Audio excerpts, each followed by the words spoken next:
it just makes you feel a certain way, especially as a young ballerina. Like putting on your first tutu is like such a special moment. And so I just think that everyone, for all their performances, should have access to a professionally made tutu that feels good when they put it on, or they feel extra sparkly, and it changes your performance. It changes the way you dance.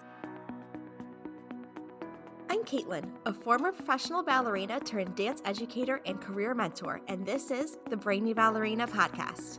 I am here for the aspiring professional ballerina who wants to learn what it really takes to build a smart and sustainable career in the dance industry.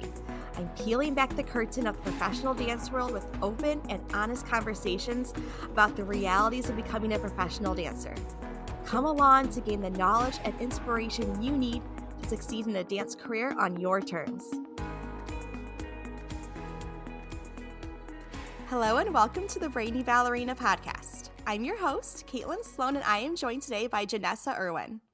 Janessa is a former professional ballerina, resident costume designer for American Repertory Ballet, and the founder of Florimund, which is a company providing luxury ballet costume rentals for competitions and performances. Before we get into all things costumes today, I would love to hear from you how you got into dance and why did you take your very first dance class? Thank you so much, Caitlin, for having me. I grew up in a house that was, both my parents were music teachers. And so music and art was very encouraged in my house. Both my sister and I did music, piano, band and choir, and dance. When I was 7, I remember saying to my mom, I really want to take ballet lessons. I really want to take ballet lessons. And my mom had a friend, former professional ballerina with the Joffrey Ballet. Her name is Pamara Perry. She was one of my instructors. She had said to my mom, well, if she's 7, maybe give it until she's 8 years old. She's going to have nice, strong ankles for starting serious training. And so my mom made me wait until I was 8. I loved it. I never really stopped until I became an adult. What was your training like growing up? I started in upstate New York with kind of a small dance school. When it became clear I was really wanting to pursue dance as a profession, my mom moved me to a different school in Albany, New York that had just a little more specialized training. And that was a Balanchine school, actually. The instructor was from New York City Ballet. So I had a little bit of like a Balanchine background there. And then I ended up moving my senior year of high school to the Nutmeg Conservatory for the Arts in Connecticut. And I did Vaganova training there. So I was at Nutmeg for 2 years training there before I got my first professional job in New Jersey. What was it like training in such different ballet techniques? Going from Balanchine to Vaganova is sort of both ends of the spectrum, I would say. Yeah, luckily as a kid, I feel like I was pretty open-minded to everything. And if I was told, oh, do it this way, and then the next year I had a different teacher saying, oh, no, you shouldn't do it that way. You should do it this way.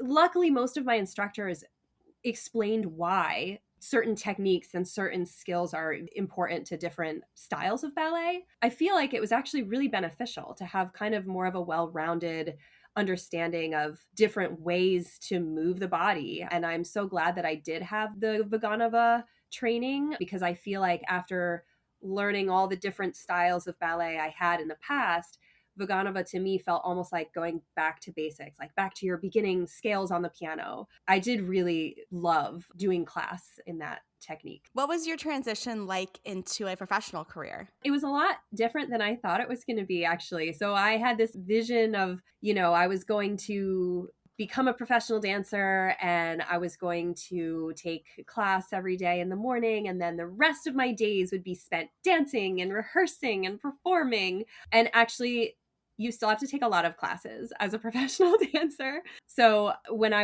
remember like really eager to get out of school and was like, oh, I was so tired of taking, 2 to 3 to 4 technique classes every day. I was like, I just want to rehearse. But actually, as a professional, we did take usually 1 to 2 classes every day still. But on the flip side, it was just a lot of dancing and learning new repertoire and perfecting it, but also not having nearly as much time as you do when you're a student. I remember learning a piece and then we'd be performing it 4 weeks later and I would feel like, but I just learned it. I don't even know if I'm good at it yet. But you just sometimes have to go do it. Mm-hmm. Can you share some of the highlights from your professional career, some of the standout moments for you? Yeah, I had this amazing opportunity, actually, several opportunities. I worked with a party planner who was very influential in like the greater New York City metropolitan area. And he knew my artistic director at the time.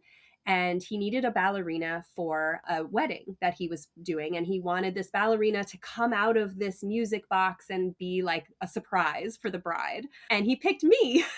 So I got to do this wedding, which was just amazing and so much fun. And the look on their faces, they were not expecting a ballerina at all in their wedding. So that was really fun. But then the same party planner did Tommy Tune's partner's birthday. And Liliane Montevecchi was also there. So they're big Broadway stars, Broadway choreographers. And I got to dance on top of a piano at Chez Josephine in New York City for that event. And that was quite exciting and definitely not what I ever thought I would do as a professional dancer. When did you first start becoming interested in costuming? I moved from my very small company in New Jersey to a slightly larger company in New Jersey called American Repertory Ballet, which is where I currently am the resident costume designer.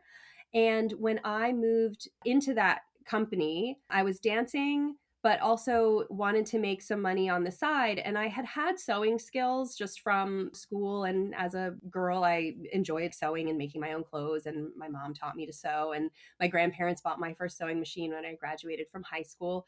So I had some self-taught kind of skills. And they were looking for some help stitching in the costume shop there. So I asked if I could do some stuff for them. The woman who was running the costume shop at the time said, "Oh, yes, this would be so great." She gave me a project. I did it. And she must have liked my work because she said, "You know what? Can you want to do more this season?"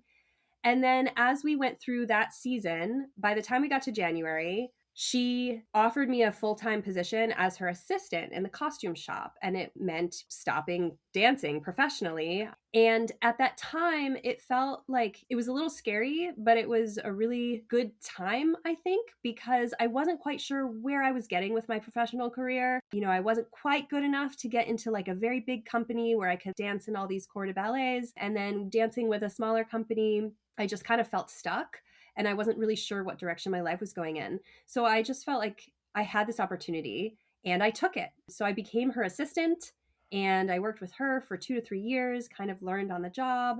And then she left and I took over for her. And at the time, I was just supervising costumes for the school.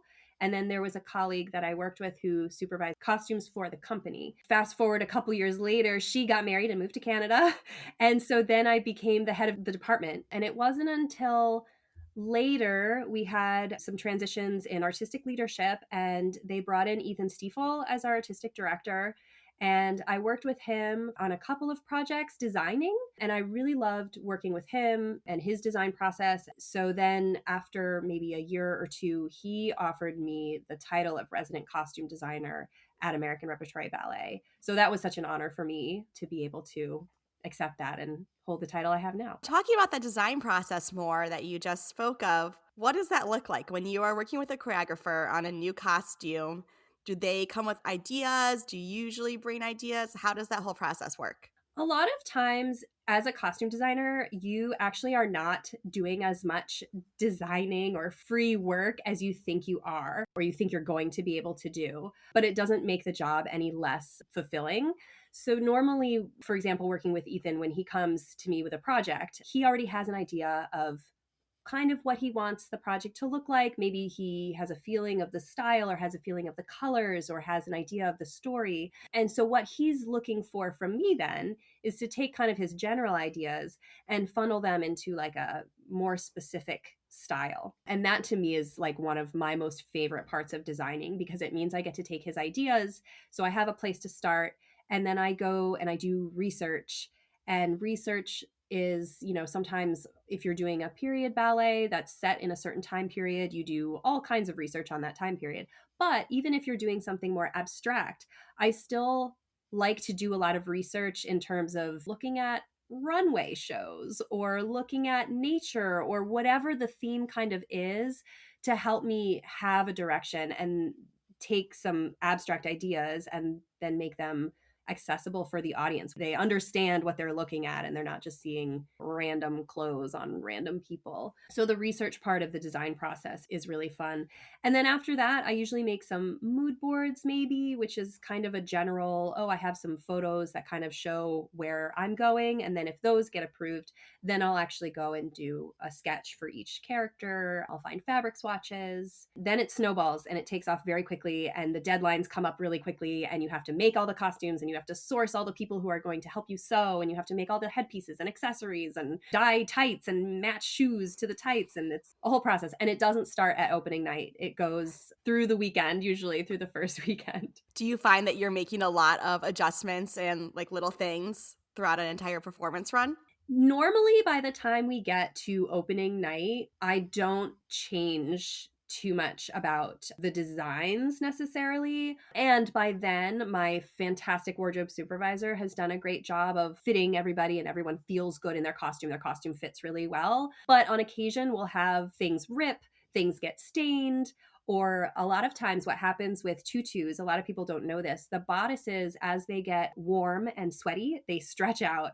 So sometimes by the end of the run, we are adding more rows of bars or tightening the costumes for the dancers. What are some things you have to consider when you are creating costumes for dance as opposed to if you were doing it for theater or something like that? Yeah, when you're an actor or an opera singer, for example, a lot of times you're not necessarily doing a whole lot with your body aside from acting like a person because you are a person. But when you are in a ballet, your whole job is to lift your arms over your head and bend over backwards and all these crazy acrobatics that dancers are expected to do. So there's definitely a balance of finding the right fabric, cutting the garments in a certain way so that we add extra fabric into places like underneath the arms so that the men, for example, can lift their arms all the way. And then there's just a trick to making sure, like, if you're doing a period ballet, Nutcracker is a great example. Everyone knows the Nutcracker, and traditionally it's set in the Victorian period. So a lot of the ball gowns in Act 1 are like off the shoulder. But if you wear actually a Victorian gown, you can't lift your arms because your shoulders are stuck with the way the dress is made. So there's a lot of tricks to make a costume look period appropriate, but that they can actually function well. We use elastic in a lot of places and spandex in a lot of places. The other piece of that too is a lot of times we will have more than one dancer wear the same costume over the course of a weekend. I take that into consideration when I'm making a costume. Is this going to fit a small dancer and a very tall dancer at the same time?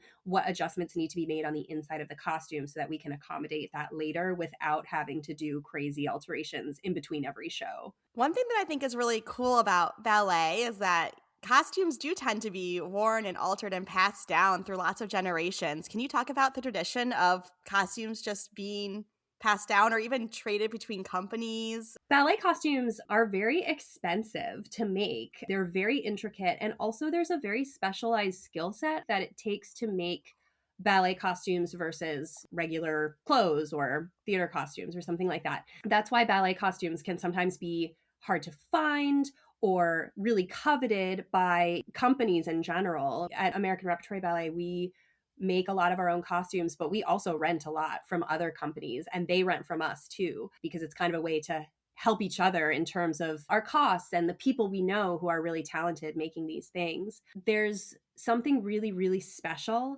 about knowing as a dancer that you are putting on a costume that someone famous wore before you, that one of your idols wore before you. We purchased recently a set of costumes for ARB that came from, I believe they were originally made for American Ballet Theater, and they had been purchased by another teacher and she was using them in her school, and then she was ready to retire, so we purchased them. But I looked inside one of the tutus we bought, and my teacher's name was in there. I like freaked out and I sent a Yeah. photo of it to a lot of my friends from Nutmeg and I said, look who wore this tutu. And that was so special for me. And I wasn't even dancing anymore. So I just think that there's this wonderful tradition of feeling like, oh, this is going to be my best performance ever because I'm wearing the same costume that so-and-so wore, a number of years ago. Another great example too, at ARB, we have one of Peter Martin's old tunics. And every time we do Swan Lake, the boys are like, do we get to wear the Peter Martin's tunic? It's just really special. And I think it's a tradition kind of unique to ballet in a lot of ways. Mm-hmm. What other considerations do you have to have when you're designing a costume in order for it to survive everything we put it through and make it through all these decades of wear? That can be a really tough one for a designer, especially because I'm kind of in a unique place where I design and I construct things. But as a designer, I want to use all of these diaphanous fabrics and these like silks and these rich, but I also know from experience that a lot of these very delicate fabrics or silk fabric, after many, many wears and dry cleaning, it wears out really quickly. So I think fabric is a big decision, making sure you're using really good, sturdy fabrics and really making sure you take care of the costumes in between wears. That's really big. Another thing I do a lot when I'm making costumes is I always make sure that there are elements of the costume that are easily replaced without having to take apart the whole costume. So for example, when I sew elastics to my tutus, the elastic straps, I make sure that they're sewn on last and that they're sewn on top of any kind of trims or anything on the inside of the costume, because elastic tends to wear out faster than the fabric does. And so then I can easily take a seam ripper, take off the elastic, put new straps on, and now this costume has a new life. I never sew the elastic into linings either. I always make sure there's a casing so I can easily remove it and add more. So there's some types of materials that will wear out faster than others, and knowing what those are and how to construct the costume will make it last way longer than you would ever think you'd be using costumes. Do you ever run into issues like if you made costumes for a piece and now they're adding dancers to it years later or something? Have you ever had that experience where you like can't match the fabric or make the same costume again? All the time. All the time, Caitlin. Sometimes it's really one of the more stressful parts of my job, but there's always a way. For me, when I'm faced with a problem like that, there's no problems. I always tell the artistic staff, there's no problems. There's only solutions. There's many solutions. We just have to figure out which one is going to be the best one for what you want, as the artistic staff. They get to make that final decision. So in some cases, if it's something we've purchased part of and then altered, maybe that costume is no longer available, either if it was a catalog or if we bought street clothes and then changed them into dance clothes. So then we're looking at sourcing something similar and then adding the same trim or something like that. Luckily, the amount of stuff out there, fabrics, trims, embellishments, usually you can find something really similar, even if you don't find the exact same thing. And the good thing about performing on a stage is that you have a little distance. So usually the audience won't notice tiny details like that if there are some subtle differences. But yeah, that can be really stressful when someone comes to me, I have a set of 18 of these and I want 2 more. Yeah, I can imagine. If you're a dancer who's feeling lost, overwhelmed, or even just unsure about your next career step, I am here for you. As a former professional ballet dancer turned dance career mentor, I help dancers get clear on what they really want out of their careers and build a real, actionable strategy to get them there. Whether you need help setting goals, planning for auditions, navigating mindset blocks, or just having someone in your corner who gets what you're going through and can hold you accountable, mentorship can make all the difference.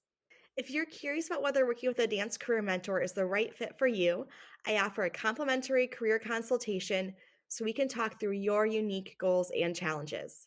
Just head to the show notes to schedule your consultation and let's build the dance career you've been dreaming about.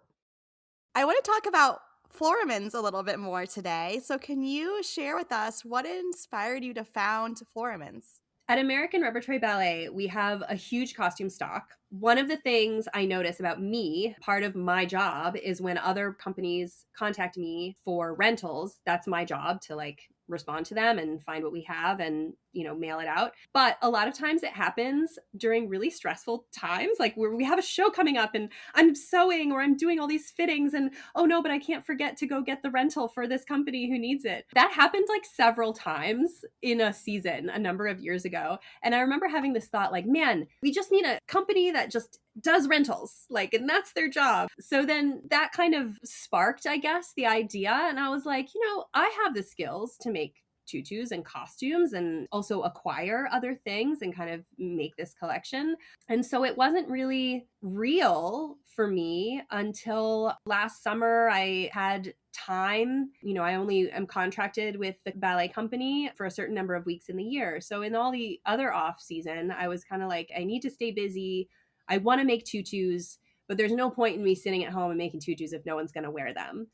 And I had some other friends who are also dance teachers and own studios. And they're like, Janessa, people want your costumes. You could rent them out and people would wear them. And, then you wouldn't just be sitting around making tutus for no reason. And that really gave me the courage to do it. Everyone needs a little push sometimes. And I wasn't confident, wasn't sure, if I could do it, but I had a little courage and my husband is super, super supportive. I could not have done it without him. And he was like, no, Janessa, you are talented and this can work. And so we launched and here we are.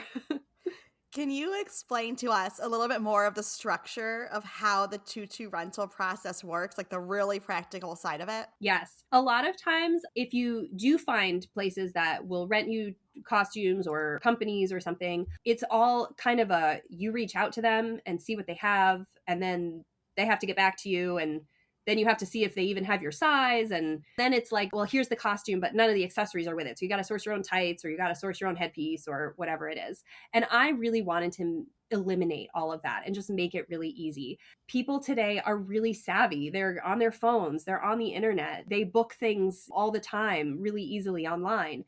So I thought this needs to be seamless and this needs to be a really simple process. So you go to the website. You can look at all the listings as they are. You can search for specific variations if you're looking for something specific. You can look for different colors.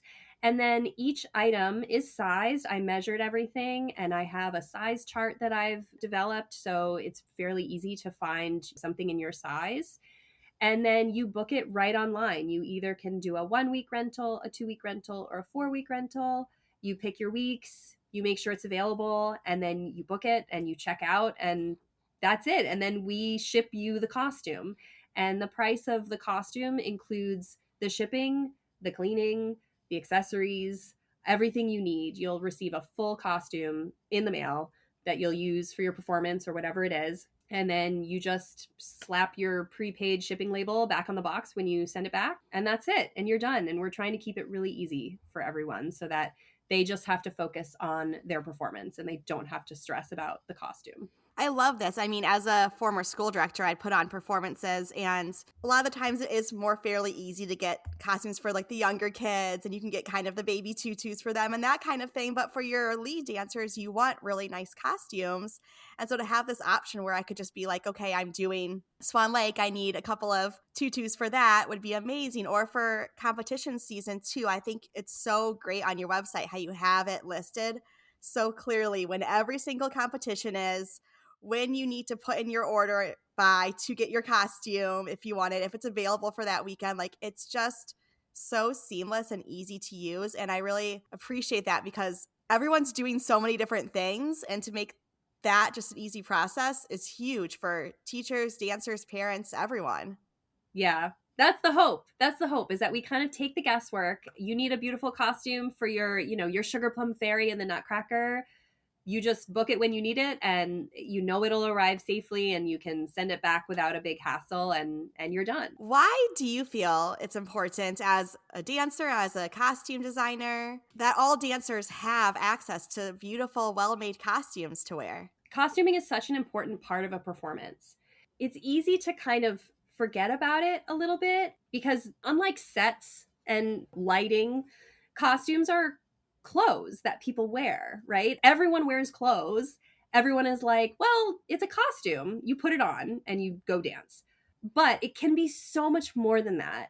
And I think it is, and it should be more than that, because when you put on a costume, you turn into someone else. You become a character, or you feel taller. It just makes you feel a certain way, especially as a young ballerina. Like putting on your first tutu is like such a special moment. And so I just think that everyone, for all their performances, should have access to a professionally made tutu that feels good when they put it on, or they feel extra sparkly, and it changes your performance. It changes the way you dance. It's like when you go get a new haircut and you're feeling like amazing. I think it's important, and I think it is easy, especially for a lot of directors who maybe are not super knowledgeable about costumes. It's easy for them to be like, well, we'll find something, or, we'll throw something together, or we'll order something quick. But if you do take the time to really think about what the costume should look like and how they should fit your dancers, it makes a big difference to the performance, and it really elevates the professionalism of that performance. Do you remember the first tutu that you ever wore?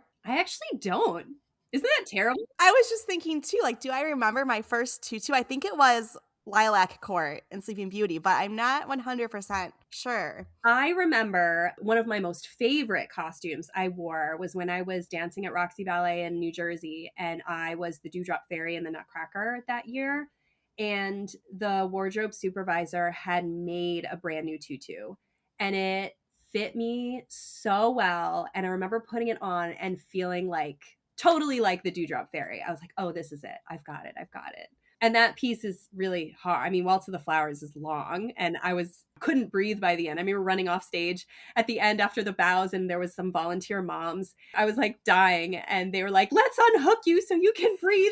I probably had it a little too tight, maybe. I was overzealous when I was like, fit it tighter. Now, as a more seasoned, adult, I would probably be like, no, don't make your tutu too tight. You should definitely be able to breathe. But I remember that tutu feeling amazing. Yeah, it does make a difference in your performance. You're so right. What do you hope that dancers feel when they put on one of your costumes from Florimund? I hope that they feel amazing when they put it on. I hope that they put it on and it does change them, and it does make them feel in character and right on their leg, and like everyone is looking at them in the best way.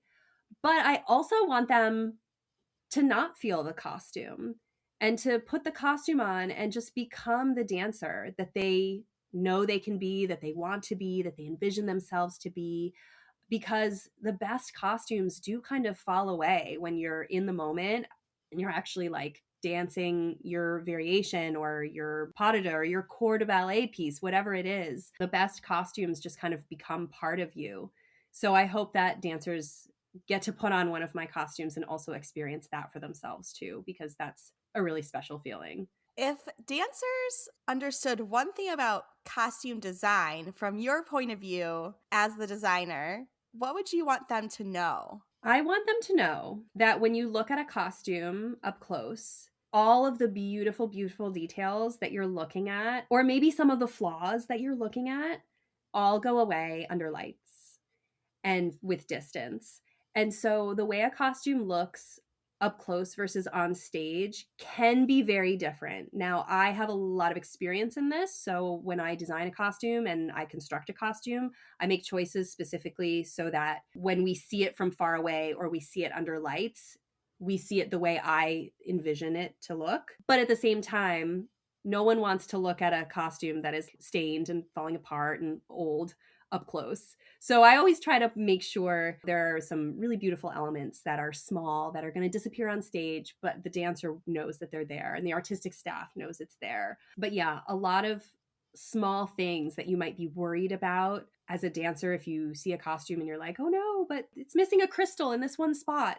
Like, no one's going to see it. They're going to see the sparkle. Another thing I learned the hard way too is that all the different colors of Swarovski crystals become just sparkle on stage. You don't see any of the color. And I remember spending hours and hours on these set of dewdrop wings, and I put blue crystals and purple crystals and teal. And I like made an ombre effect and they were so beautiful. And then it went on stage and it was gorgeous. But I was like, oh, I really didn't need to spend all that time picking which colors of crystals needed to go there. Interesting. Do you have any advice for dancers when they're maybe in a costume fitting? How can they communicate most effectively? I know as a dancer, sometimes I felt uncomfortable expressing my needs. Mm-hmm. So what would you say like to dancers to how they can express what they need? What's important to speak up about in those moments? Yeah. Well, what's really important, first of all, is that you can move in the costume. If you cannot lift your leg or you can't port a bras or cambrai or whatever it is you need to do, there's no point in wearing the costume because you can't do what you're supposed to do. So if the costume really is like you can't lift your arms or something, it's definitely important to speak up about that. You don't want it to be too tight. You don't want it to be too loose. We love a spandex costume. I love spandex is like the best invention in the 21st century because it does allow us to have a variation of body sizes in one costume, but then the dancer who's wearing it can also like breathe freely and feel like they can do everything they need. That's important too. Depending on what the costume is for, you may not love the design of the costume. Like if, let's say you're a new dancer, just got into this company and they brought in this new costume designer and they're doing a new ballet, you may not feel like awesome in the design. But dancers should also remember that your job is to portray a character. So even if it's not your personal favorite costume, it's still important to the story. And you are a part of the story. You're an important part of the story, even if you're standing in the back. Every piece is really important. That's another thing I sometimes have to talk to my dancers about. If they're like, oh, well, I don't love the color. Like, but the color is important within the whole ballet because the designer is seeing this from like the full perspective of what it's going to be. I also have had dancers in the past not love what they wear, but then they come to me after the performances are over and they're like, I get why you did it. I understand. And so it's all about the whole piece. Trust the process and see the bigger picture. Yeah. Last question I have for you today. If you had to give aspiring professional dancers one piece of advice as they are pursuing their career, what would you tell them? It's really hard, but if you want it, it is worth it. If you want it, go for it. If you want it, you'll work for it. And remember that if you don't want it or you don't succeed at dancing professionally, there are many, many ways to be a part of the ballet industry in very meaningful ways and very important ways that are not just as a dancer. I know that sometimes there's a lot of guilt placed on dancers who decide they want to quit or I don't love it as much as I thought I did. And that happened to me. And I did feel that guilt. But I could never be happier than I am now in the field that I've chosen. And I didn't even know it was a possibility when I first started dancing. So be kind to yourself. And if you want to dance, you dance and you work hard and just know that it is hard and that's okay. Embrace all the opportunities that come your way because there might be something hidden in there that allow you to be a part of the dance world that's not necessarily dancing, and it's super fulfilling. Love that. If anyone listening wants to learn more about you or about Florimund's, where can we find you? You can find us at florimunds.com or on Instagram at Florimund's. Amazing. So dancers, definitely check out Florimund's as you're coming into competition season, spring performances, an amazing, amazing resource that I definitely encourage you to take advantage of. Thank you so much today, Janessa, for all of your wisdom. We loved hearing from you. Thank you for taking the time. Thank you for tuning in to the Brainy Ballerina Podcast. If you found this episode insightful, entertaining, or maybe a bit of both, I would so appreciate you taking a moment to leave a rating and hit subscribe. By subscribing, you'll never miss an episode, and you'll join our community of dancers passionate about building a smart and sustainable career in the dance industry. Plus, your ratings help others discover the show too. I'll be back with a new episode next week. In the meantime, be sure to follow along on Instagram at The Brainy Ballerina for your daily dose of dance career guidance.